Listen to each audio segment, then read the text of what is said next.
Most people think HR is there to help them, and that's exactly why so many people get burned.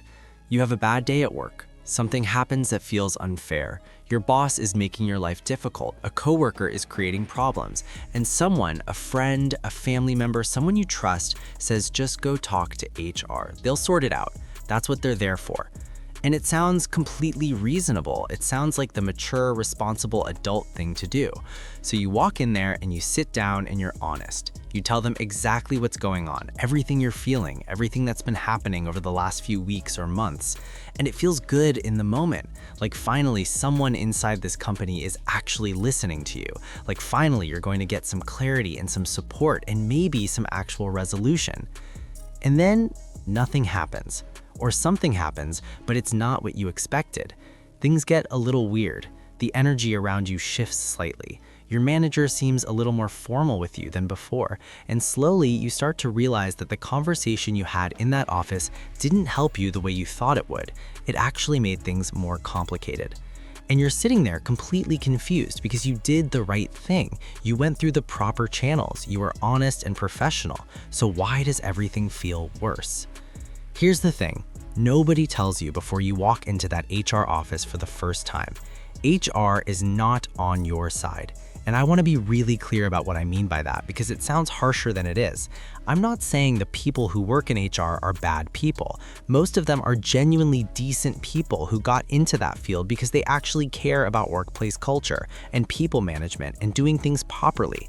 But caring about people and being there to protect you are two completely different things. In HR, no matter how warm the person is, no matter how comfortable the office feels, no matter how many times they say this is completely confidential, HR exists to protect the company. That is their function. That is what they are paid to do. And the moment you truly understand that, everything about how you should handle any conversation with HR changes completely. So today we are going to talk about the 3 things you should absolutely never tell HR. And when I say never, I mean never. Not when you're frustrated, not when you trust the person, not even when it feels completely safe and informal and like it doesn't really count as an official conversation. Because in that office, everything counts. Everything gets remembered, and some of it gets written down in places you'll never see.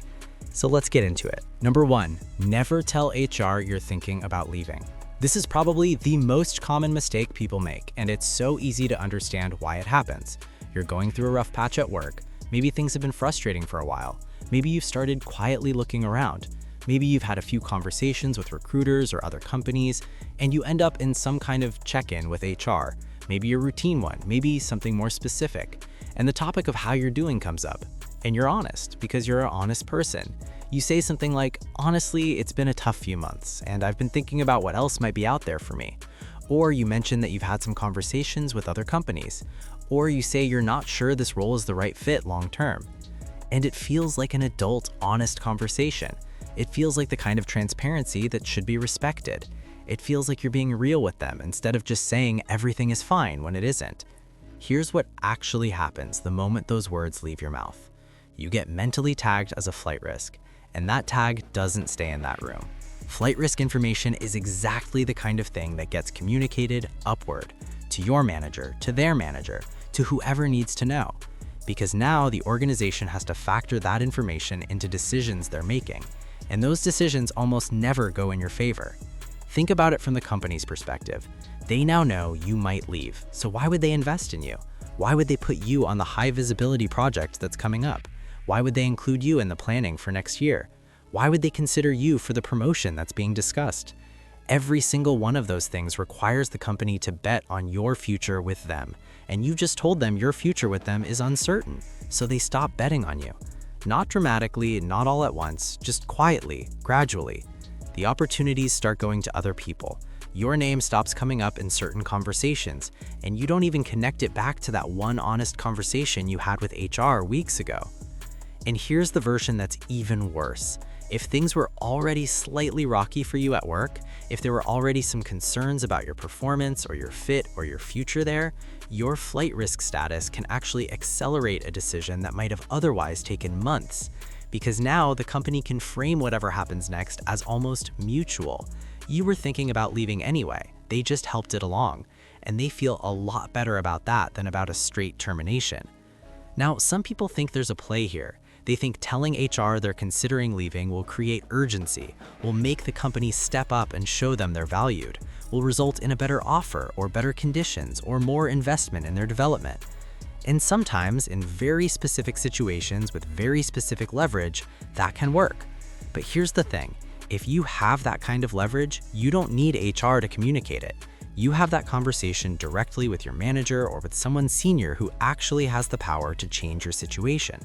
Using HR as the vehicle for that kind of negotiation almost never ends the way you want it to, because HR doesn't make those calls. They just relay the information to the people who do. And somewhere in that relay, something always gets lost or reframed or used in a way you didn't intend. Keep your job search private. Keep your frustrations private. And if you genuinely want to have a conversation about your future at the company, have it with the right person in the right way, not in an HR office. Number 2, never tell HR about your personal problems.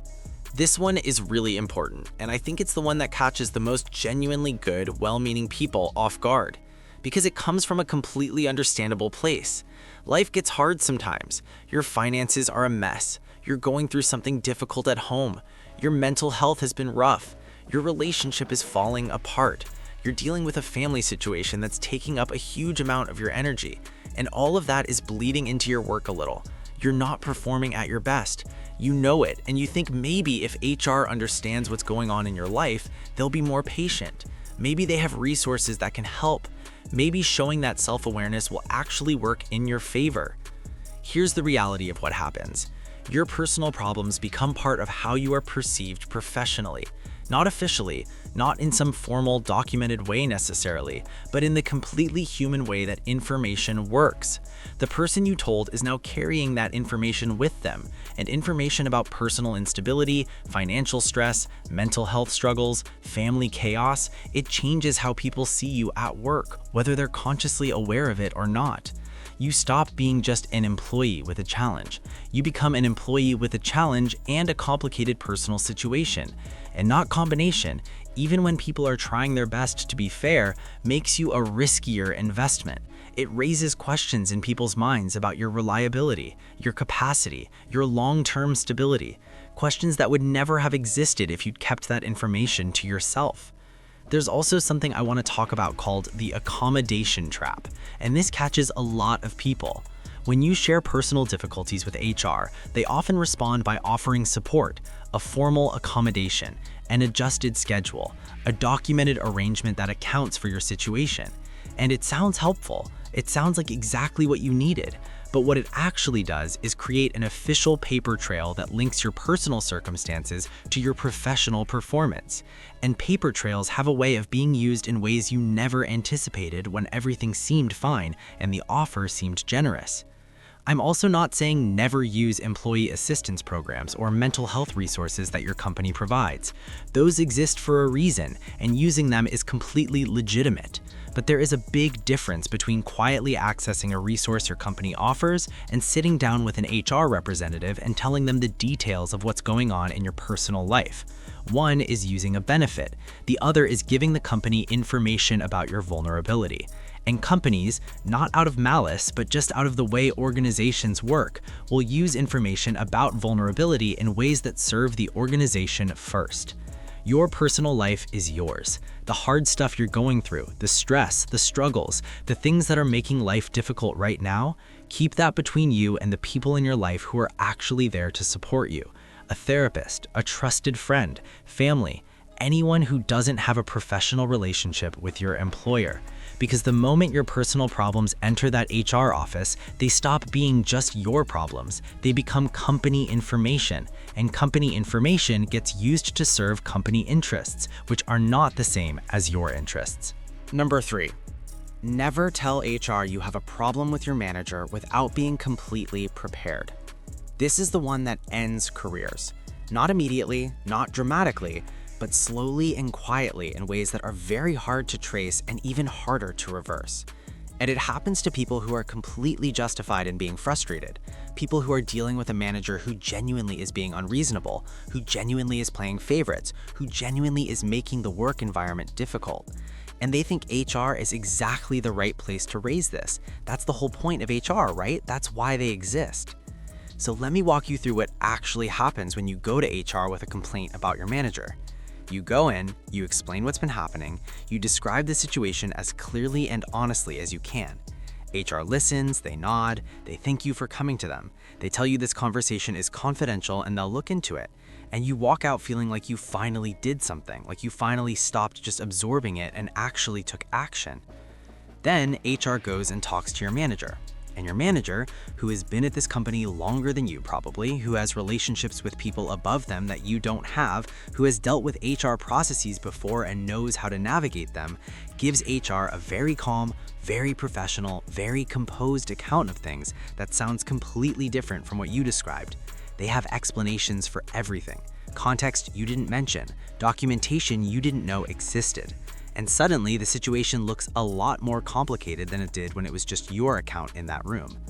Now, HR is sitting there with two completely different versions of the same situation, and they have to decide what to do. And here's the thing about that decision. HR is not a court. They don't have to determine who's objectively right. They have to determine what action creates the least risk and least disruption for the company.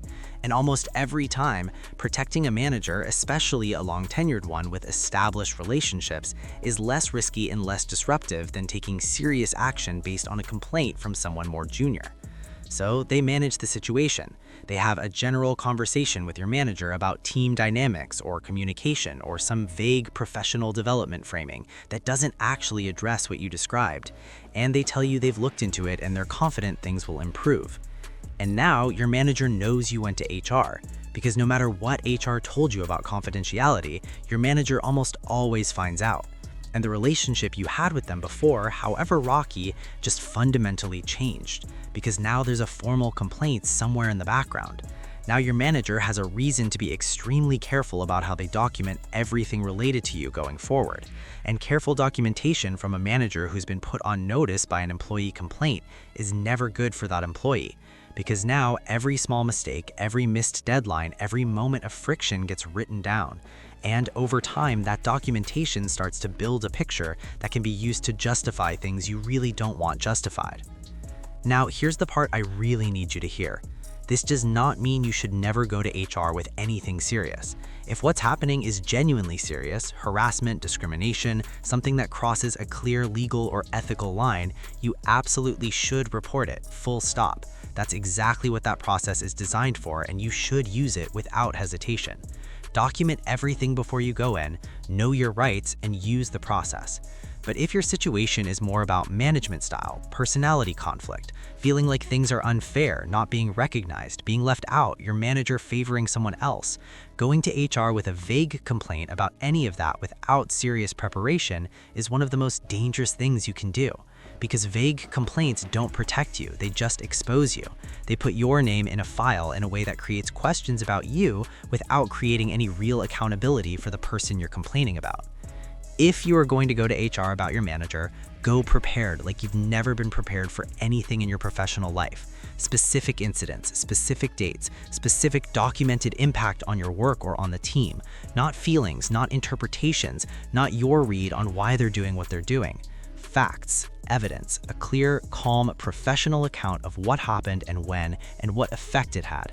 Because with that level of preparation, you have a real case. Without it, you're just venting to the wrong audience. And venting to the wrong audience at work has consequences that take a long time to show up and even longer to undo. Let me give you one more thing before we finish, because I think it's the most useful frame for all of this. Every time you're about to say something in an HR conversation, ask yourself one simple question. If this information were used against me, how would that look? Not because you're being paranoid, but because that's actually a realistic possibility that most people never consider in the moment. They're focused on being honest, on being heard, on getting help. And those are all completely understandable things to want. But in that room with that person, you need to be thinking about how every single thing you say could be received, interpreted, documented, and used. Not to scare you into saying nothing, but to make sure that everything you do say is something you'd be comfortable seeing in writing, something you'd be comfortable having your manager read, Something that makes you look like a thoughtful professional navigating a difficult situation rather than someone who's unstable, checked out, or creating problems. Because here's the bottom line. HR serves a purpose. There are absolutely situations where going to HR is the right call and the only call. But most people walk into those conversations with a completely wrong understanding of what HR is there to do. They treat it like a neutral space where they can be fully honest without consequence. And that misunderstanding is what costs people. Not because HR is evil, not because the system is completely broken, but because you walked into a professional situation treating it like a personal one, and professional situations have professional consequences. So before you ever walk into that office and say something you can't take back, just pause for a second. Ask yourself what you actually want to happen as a result of this conversation. Ask yourself whether HR is actually the right person to make that happen. And ask yourself whether what you're about to share protects you or whether it just gives the company more information to work with. Because in that room, those two things are almost never the same thing. And knowing the difference is honestly one of the most important things you'll ever learn about how work actually works.